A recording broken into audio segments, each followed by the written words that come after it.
Do you remember the last time you had a fever? When your body was hot, you had no energy, and you felt like something inside you wasn't working properly? Now, an important question. What if the economy were like a human body? Could the economy get a fever too? The short answer, yes. And in the economy, this fever has a name: inflation. Inflation means a general increase in prices over time.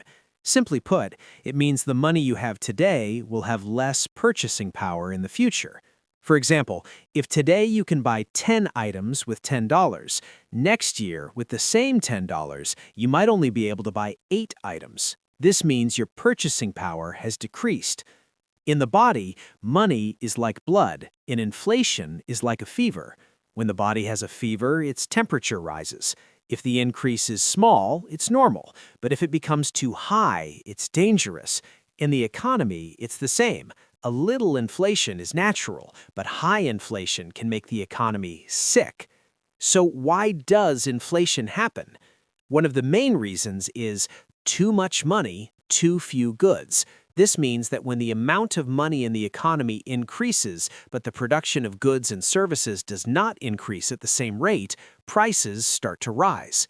Let's look at a simple example.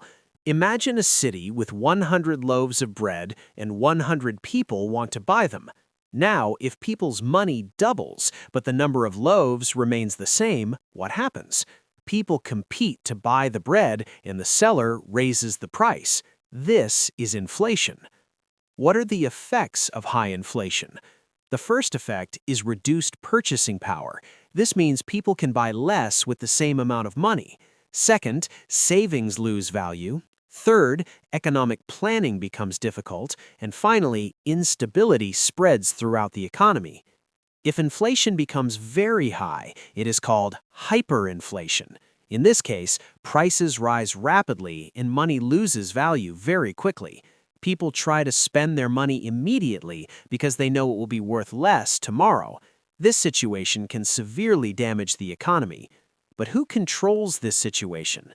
The central bank. If we think of the economy as a body, the central bank is like the heart that tries to regulate the body's temperature. When inflation rises, the central bank usually raises interest rates. This causes borrowing to become more expensive, spending to decrease, and demand to slow down. As a result, price growth slows and the economy returns to balance. But one important point, inflation isn't always bad. In fact, a little inflation is beneficial for economic growth. That's why most countries try to keep inflation low and controlled. Finally, to summarize simply, inflation means rising prices and reduced purchasing power. If we think of the economy as a body, inflation is like a fever. Low equals normal, high equals dangerous, and the most important thing, balance.